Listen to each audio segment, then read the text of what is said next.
नमस्कार दोस्तों, सुबह सुबह की सबसे पहली बड़ी खबर आपको बताएंगे कि दिल्ली में कांग्रेस की सीट बढ़ेगी। अजय राय ने एग्जिट पोल पर उठाए सवाल, कहा हरियाणा और महाराष्ट्र में भी दिखाया था, आखिर क्या हुआ। जी हां दोस्तों, यहां पर बड़ी खबर सामने आई है। इसी प्रकार दूसरी बड़ी खबर आपको बताएंगे कि आरएसएस के एजेंडे को आगे बढ़ाने का प्रयास, यूजीसी नियमों के मसौदे के विरोध में खुद उतर चुके हैं राहुल गांधी और भाजपा सरकार को घेर लिया है। और इसी प्रकार तीसरी बड़ी खबर आपको बताएंगे कि भारतीय प्रवासियों के साथ व्यवहार पर जवाब प्रधानमंत्री मोदी, क्या इंसानों के साथ ऐसा व्यवहार किया जाता है क्या। प्रियंका गांधी ने भाजपा सरकार को घेर लिया है। और इसी प्रकार चौथी बड़ी खबर आपको बताएंगे कि दिल्ली चुनाव से बड़ी खबर आ रही है कि एग्जिट पोल जो आया है, असल पोल के नतीजे 8 तारीख को आएंगे और ये बिल्कुल उलट होंगे।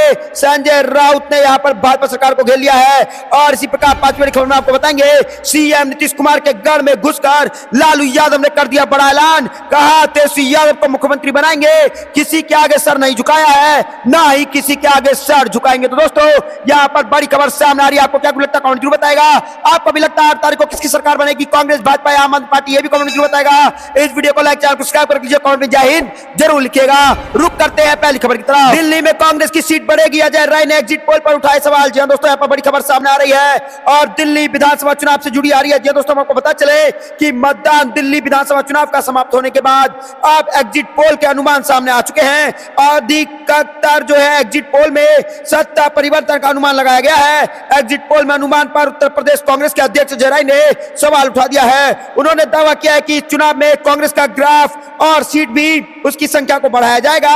और अजय राय ने एएनआई से बात करते हुए कहा कि यहां पर जो है दिल्ली की जनता अच्छा निर्णय लेगी। पिछली बार हमारी पार्टी 0 पर थी, लेकिन इस बार कांग्रेस का ग्राफ और सीट प्रतिशत बढ़ेगा। मुझे लगता है कि कांग्रेस दिल्ली के साथ साथ पूरे देश में आगे बढ़ रही है। तो दोस्तों, यहां पर बड़ी खबर सामने आ रही है, एग्जिट पोल को लेकर के सामने आ रही है, जहां पर सारी नेशनल मीडिया जो है भाजपा को एग्जिट पोल में जिता रही है। वहीं पे अजय राय ने बड़ा दावा कर दिया, कहा है पिछली बार हम दिल्ली में 0 पर थे, अब की बार कांग्रेस जो है बड़े नंबर की सीट, डबल नंबर की सीट जो है यहां पर एक्वायर करेगी, मतलब जीतेगी। तो दोस्तों, आपको क्या लगता है, आपकी बार दिल्ली में किसकी सरकार बनने की कमेंट जरूर बताएगा। वीडियो को लाइक करेगा। रुक करते अगली खबर की तरफ। आईआरएस के एजेंडे को आगे बढ़ाने का प्रयास, यूजीसी नियमों के मसौदे के विरोध में उतरे राहुल गांधी। जी हां दोस्तों, यहां पर बड़ी खबर सामने आ रही है। विश्वविद्यालय अनुदान आयोग यानी कि यूजीसी के ड्राफ्ट नियमों को लेकर के विपक्षी दलों का विरोध तेज हो गया है।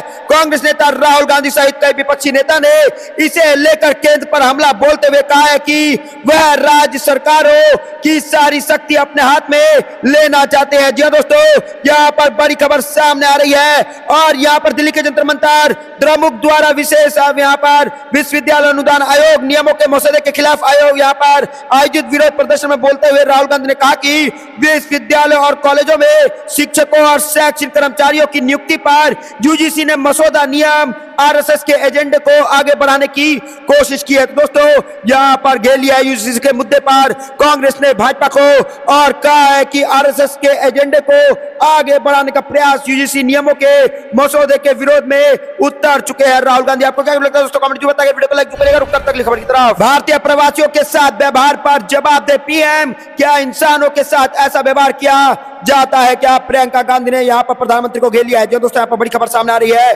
कांग्रेस महासचिव प्रियंका गांधी ने कहा कि अमेरिका से वापस भेजे गए भारतीय प्रवासियों के साथ हुए व्यवहार पर प्रधानमंत्री नरेंद्र मोदी को जवाब देना चाहिए। जी हां दोस्तों, उन्होंने संसद परिसर में संवाददाताओं से कहा कि बहुत बात की गई थी कि मोदी जी डोनाल्ड ट्रंप जी बहुत अच्छे मित्र हैं, फिर मोदी जी ने ऐसा क्यों होने दिया। क्या इंसानों के साथ ऐसा व्यवहार किया जाता है कि उन्हें हथकड़ियों और बेड़ियां पहनाकर भेजा जाए, या कोई तरीका नहीं है। जी हां दोस्तों, प्रियंका गांधी ने कहा कि इस मामले में प्रधानमंत्री मोदी को जल्द से जल्द जवाब देना चाहिए।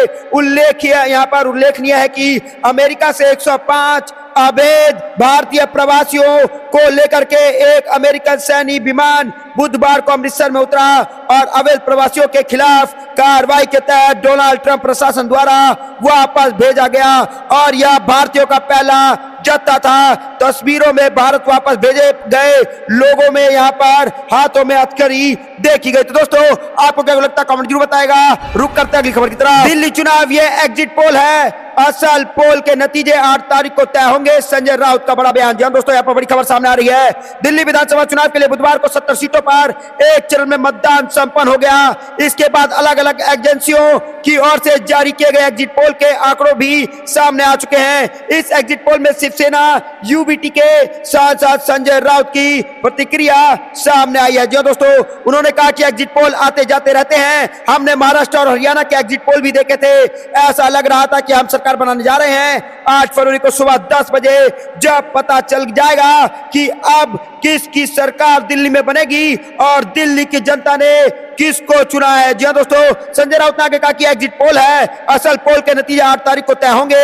एग्जिट पोल में कहा गया था कि महाराष्ट्र में महाविकास अघाड़ी और हरियाणा में कांग्रेस जीत रही है। यह 8 तारीख को पता चलेगा, लेकिन हमें पूरा भरोसा है कि बीजेपी दिल्ली में नहीं जीतेगी। दिल्ली में आम आदमी पार्टी ही रहेगी। बीजेपी वाले यहाँ पैसा बांट रहे थे, लेकिन ना प्रशासन ने और ना ही पुलिस ने कोई कार्रवाई की। बीजेपी को भरोसा हो सकता है कि हमने यह सब किया है, इसलिए हम जीतेंगे, लेकिन जनता यहाँ पर ताकतवर है। तो दोस्तों, यहाँ पर बड़ी खबर सामने आ रही है। आपको क्या लगता है कमेंट जरूर बताइए, वीडियो को लाइक करिएगा। रुक करता खबर की तरह सीएम नीतीश कुमार के गढ़ में घुसकर लालू यादव ने किया ऐलान, तेजस्वी यादव को बनाएंगे मुख्यमंत्री। जी हां दोस्तों, यहाँ पर बड़ी खबर सामने आ रही है। हम आपको बता चल के विधानसभा चुनाव की तैयारी में सभी राजनीतिक दल एकजुट हो गए हैं। राष्ट्रीय जनता दल भी इसमें कोई कसर नहीं छोड़ना चाहती है।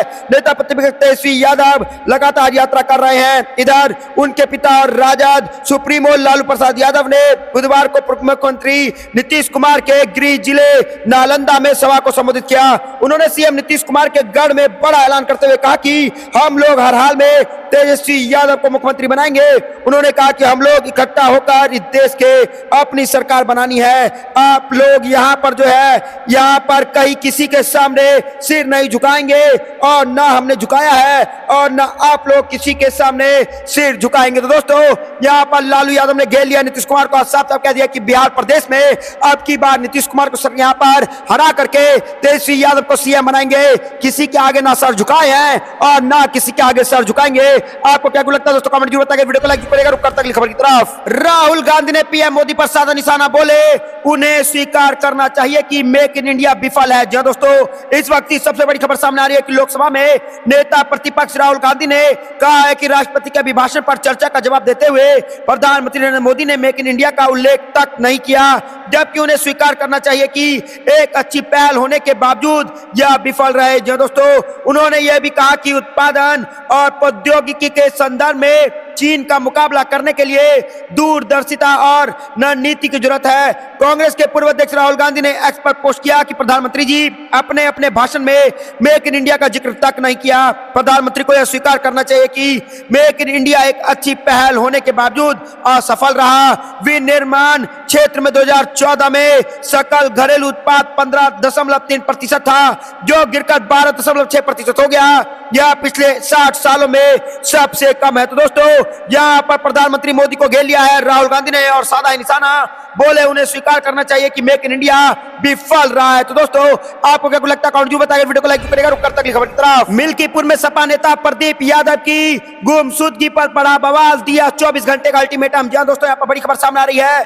उत्तर प्रदेश के मिल्कीपुर में समाजवादी पार्टी ने नेता और जिला पंचायत सदस्य प्रदीप यादव की गुमशुदगी का मामला तूल पकड़ने लगा है। सपा ने पुलिस को अल्टीमेटम दे दिया है कि अगर 24 घंटे के अंदर उनकी वापसी होती है तो सपा विरोध प्रदर्शन नहीं करेगी, और अगर 24 घंटे के अंदर वो वापस नहीं आते हैं तो सारे सपा कार्यकर्ता जो हैं वो विरोध प्रदर्शन करना शुरू कर देंगे। जी दोस्तों, यहाँ पर बड़ी खबर सामने आ रही है। समाजवादी पार्टी के संबंध में अपने सोशल मीडिया अकाउंट एक्स पर पोस्ट कर पुलिस प्रशासन के विरोध प्रदर्शन की चेतावनी दे दी है। सपा ने लिखा 24 घंटे के अंदर यदि अयोध्या पुलिस ने प्रदीप यादव को यहाँ पर सकुशल उनके घर नहीं भेजा तो समाजवादी पार्टी करेगी आंदोलन। इसके आगे उन्होंने लिखा कि मिल्कीपुर विधानसभा उपचुनाव के दौरान मिला जिला पंचायत सदस्य के प्रतीक पर यहाँ पर प्रदीप यादव जी से यहाँ पर एसओ देवेंद्र पांडे ने भी यहाँ पर की थी और कहा था कि अब सब अत्यजनक निंदनीय है, तत्काल संज्ञान में यहाँ पर संज्ञान में इस बात को ले। तो दोस्तों, आपको क्या लगता है कमेंट जो बताइए, वीडियो को लाइक करेगा। रुक करता खबर की तरफ यूपी में बिजली आपूर्ति का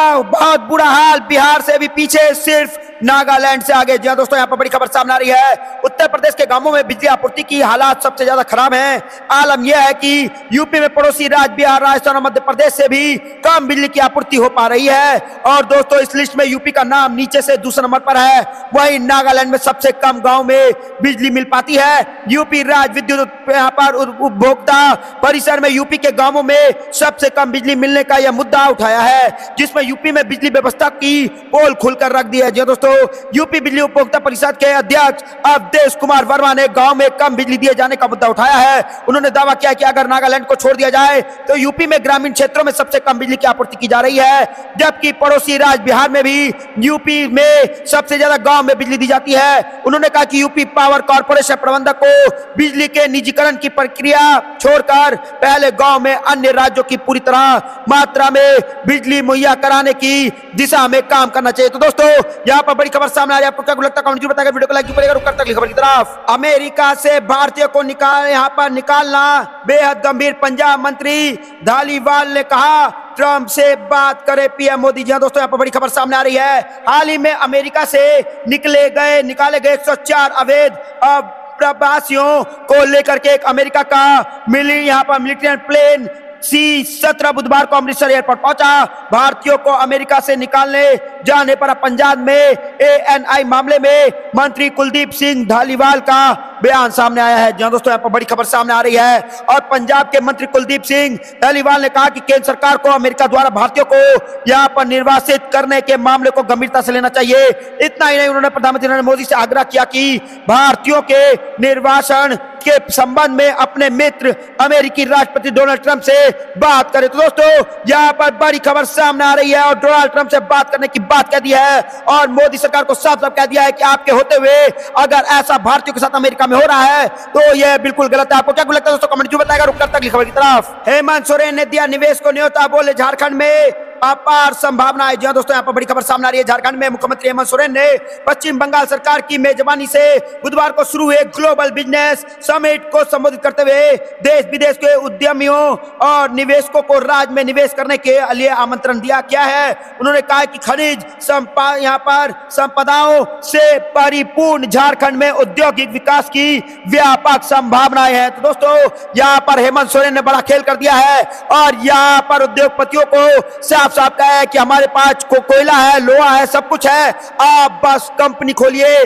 झारखंड में निवेश करिए। झारखंड के लोग मेहनती हैं, झारखंड के पास नेचुरल रिसोर्सेस है, उन सबको मिला करके यहाँ पर देश, हमारे प्रदेश यानी कि झारखंड के लिए काम करे। तो दोस्तों, यहाँ पे झारखंड के लिए काम करने के लिए हेमंत सोरेन ने निवेश को न्योता दिया। बोले झारखंड में अपार संभावनाएं हैं, एक बार आइए तो सही। तो दोस्तों, आपको क्या लगता है? कमेंट जो बताएगा, वीडियो को लाइक करेगा, रुक करता खबर की तरफ।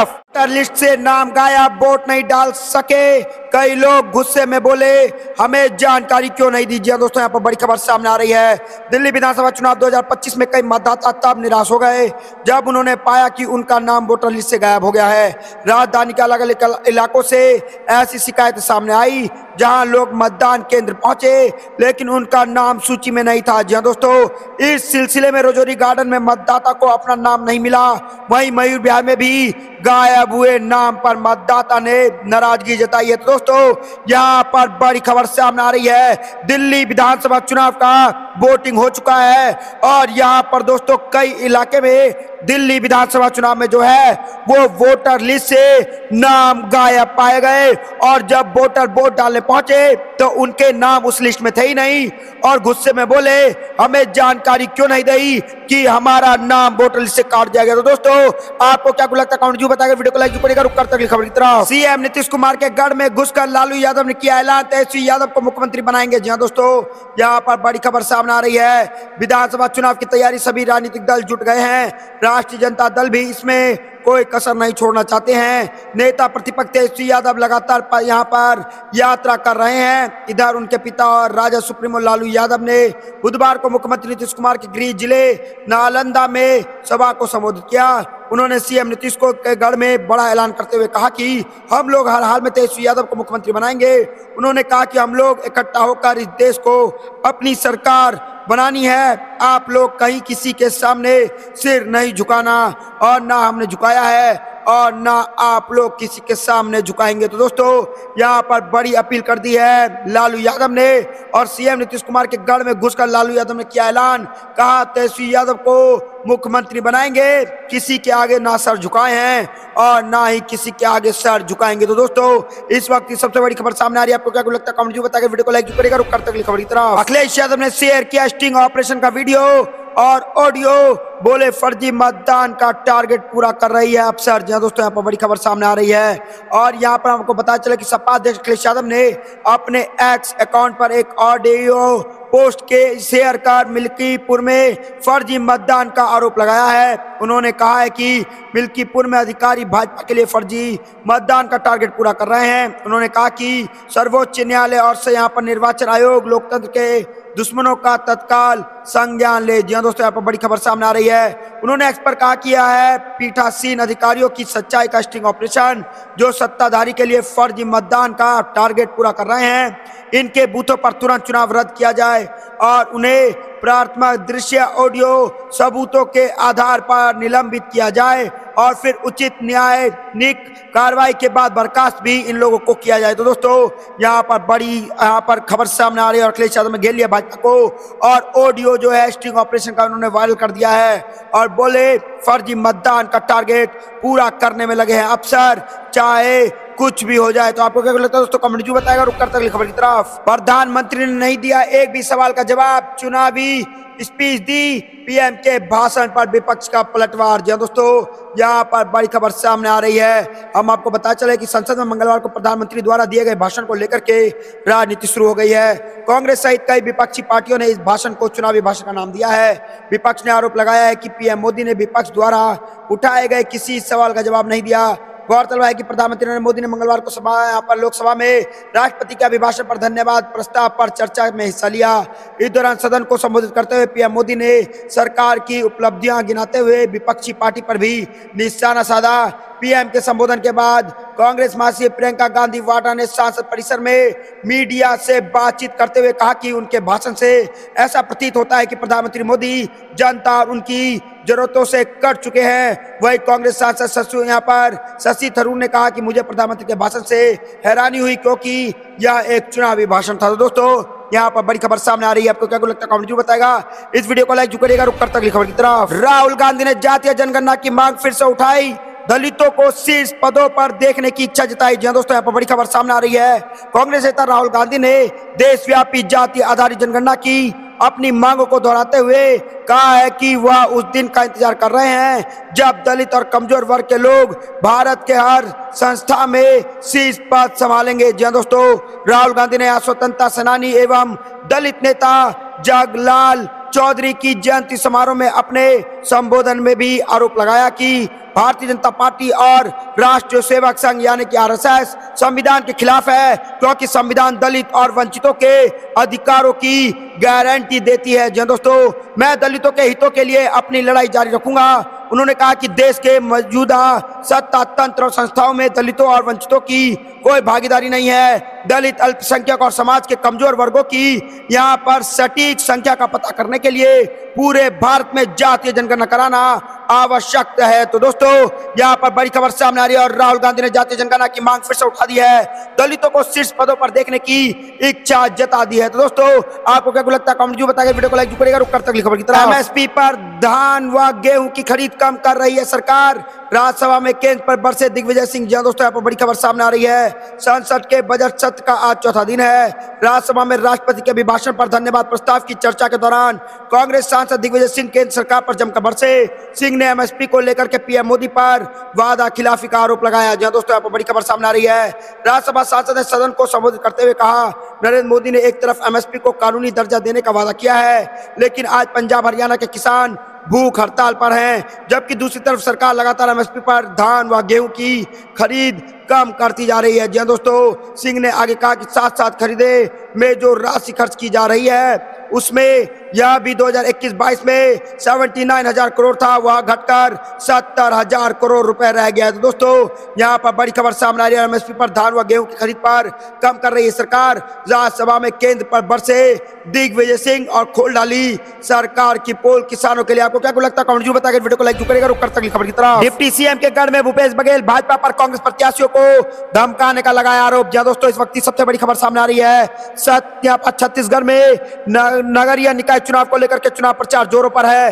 तो अभी सभी राजनीतिक दल अपने प्रत्याशियों के पक्ष में माहौल बनाने की कोशिश में जुटे हैं। निकाय चुनाव में कांग्रेस के बड़े नेता कई निकाय क्षेत्रों का दौरा कर कांग्रेस प्रत्याशियों का फेवर में जनसभाएं कर वोट देने की अपील कर रहे हैं। इसी कड़ी में पूर्व मुख्यमंत्री भूपेश बघेल बुधवार को यहां पर दौरे पर रहे और कई जनसभाओं में शामिल हुए और कांग्रेस के लिए वोट मांगा जनता से। दोस्तों यहां पर बड़ी खबर सामने आ रही है, निकाय चुनाव को लेकर के आ रही है और डिप्टी सीएम के गढ़ में भूपेश बघेल भाजपा पर कांग्रेस प्रत्याशियों को धमकाने का लगा दिया आरोप। जी दोस्तों यहां पर धमकाया जा रहा है कांग्रेस के प्रत्याशियों को, किसके द्वारा? तो भाजपा के द्वारा। तो दोस्तों लेकिन यहां पर भूपेश बघेल ने साफ साफ कहा कि कांग्रेस एक सेना है, वो किसी राजनीतिक पार्टी से नहीं डरती है।